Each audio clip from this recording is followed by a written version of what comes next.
Bonjour. Bonjour. C'est toi Alice Bagnel, tu travailles sur les primates au Gabon si je me trompe pas? Oui, c'est ça. Et toi, tu es? Moi c'est Anna Pastoukov, je suis étudiante en écologie. Est-ce que je peux te poser quelques petites questions? Tu étais en train d'observer des mandrilles? Oui, c'est ça. Viens, je regarde des vidéos.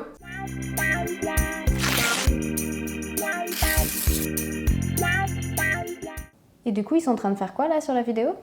Là, tu vois, en fait, ils sont en train de se toiletter.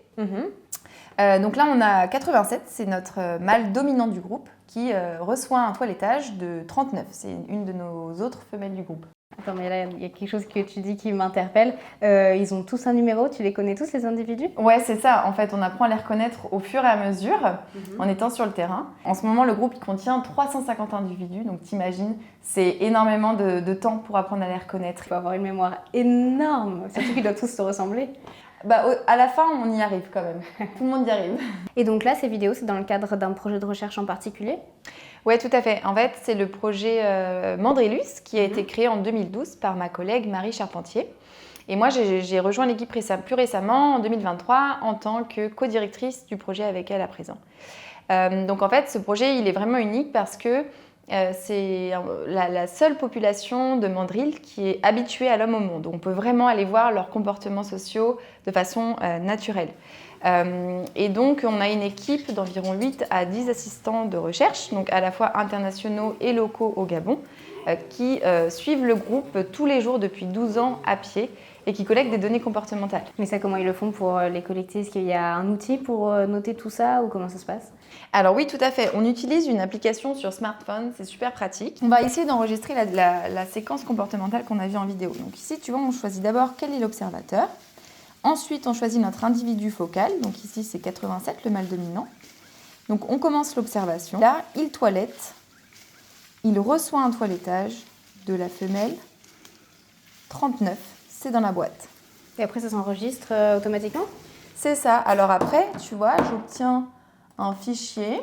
Donc là, c'est la même application, mais sur ordinateur.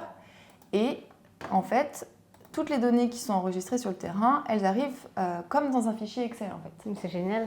Ouais. Comme ça, après, vous les réutilisez pour faire vos données plus tard. C'est ça. Après, on formate les données et on fait plein de choses avec. Ok. Et donc toi, si j'ai bien compris, tu es arrivée sur ce projet depuis pas très longtemps. Tu faisais quoi avant? Est-ce que tu travaillais aussi sur un autre projet de recherche par rapport aux primates ou... Ouais, en fait, j'ai fait ma thèse déjà à l'ISEM, où j'ai étudié les comportements sociaux et sexuels chez les babouins de Chacma. Donc je suis partie plus de 17 mois sur le terrain pour collecter mes propres données.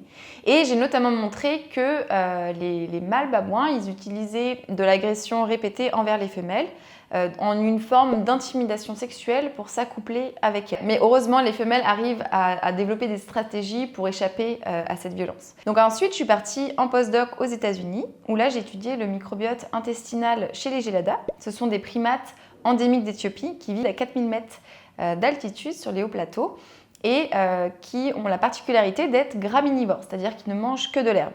Donc j'ai montré que leur microbiote intestinal, c'était un outil incontournable pour digérer leur régime alimentaire si peu calorique. Est-ce que tu connais la définition exacte du microbiote intestinal d'ailleurs? Tu as peut-être déjà entendu parler de flore intestinale?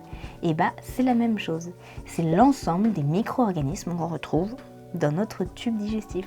Alors il y a les bactéries, les virus, les champignons, ils sont très nombreux et tout ce petit peuple, il nous aide.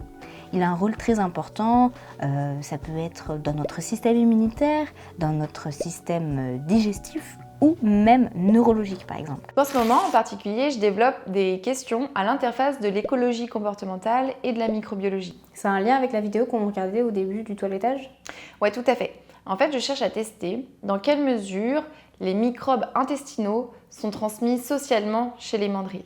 En fait, on s'est rendu compte récemment chez l'homme que environ 15 à 20% de nos microbes intestinaux étaient acquis via nos interactions sociales avec les gens que nous côtoyons. C'est incroyable ça. Ouais, mais on ne sait pas les conséquences de ce microbiote social sur la santé des individus. Donc moi, je cherche à tester dans quelle mesure ces microbes sociaux, ils modulent l'immunité de l'hôte et ils permettent une résistance face aux pathogènes chez les mandrilles. Ok, et là, tu fais ça ici du coup en France quand tu travailles C'est ça. Donc la première étape, c'est de reconstruire les réseaux sociaux entre les individus du groupe. Tu veux que je te montre comment on fait? Avec plaisir.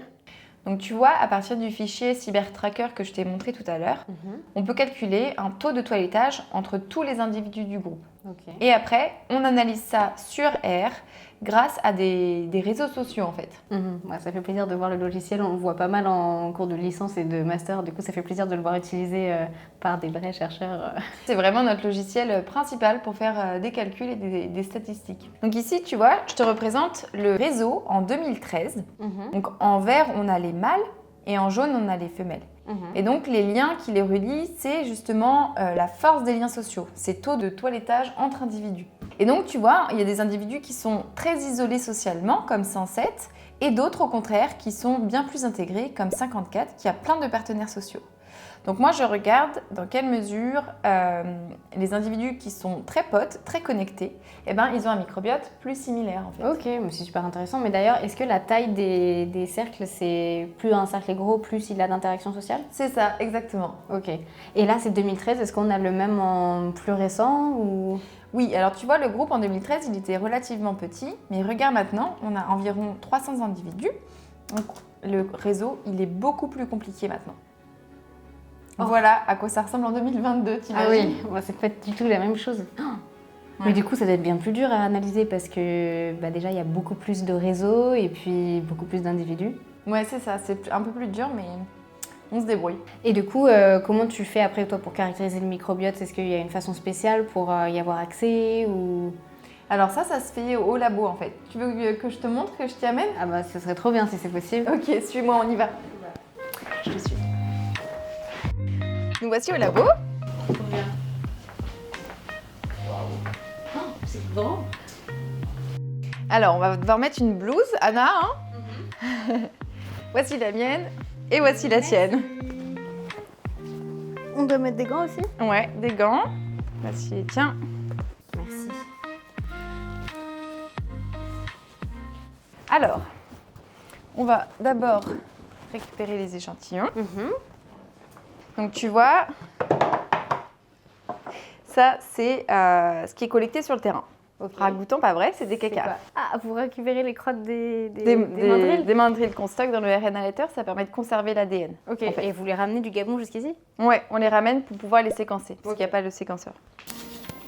Alice Baniel m'a donc montré et expliqué comment il faisait pour lire, décrypter l'ADN du microbiote intestinal des mandrilles.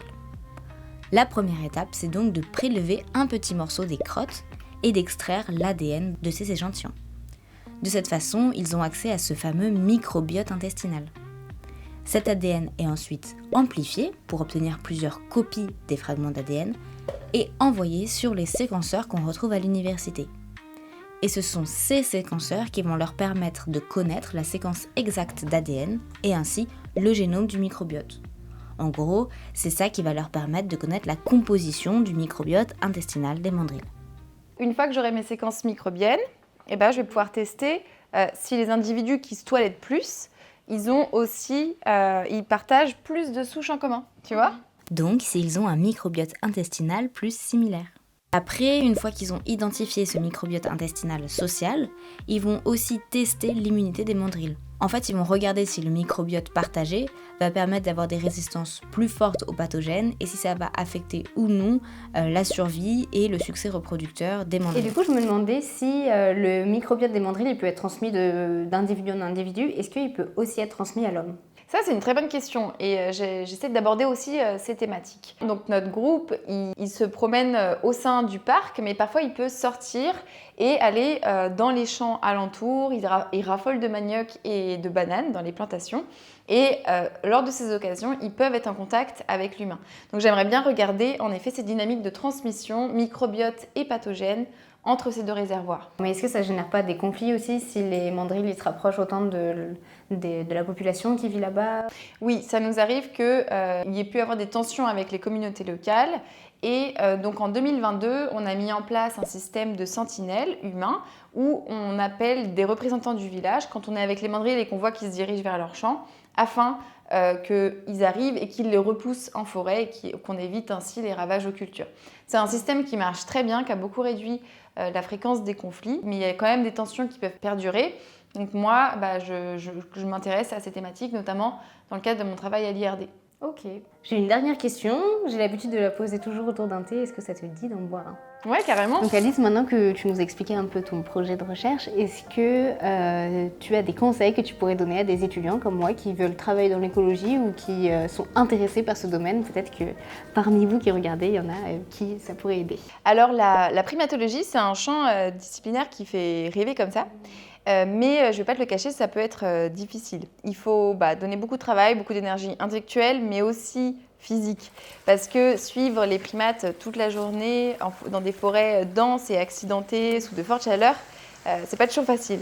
Et après la thèse, la compétition est rude pour avoir un poste. Mais selon moi, avec de la ténacité et de la passion, on peut toujours se dépasser. Moi, si c'était à refaire, je recommencerais 1000 fois, clairement. Mon plus beau souvenir, je crois que c'est fin de journée avec mon groupe de babouins à regarder le coucher de soleil avec eux. C'est vraiment magique. Ça fait rêver. Est-ce que je peux passer un message pour ceux qui nous écoutent? Bien sûr.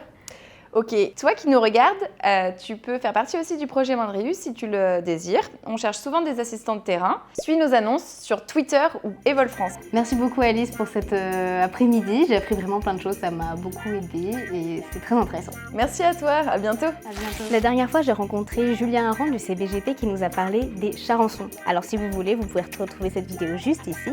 J'espère que celle-ci vous a plu. Je vous fais plein de bisous et à bientôt avec Mine de Science.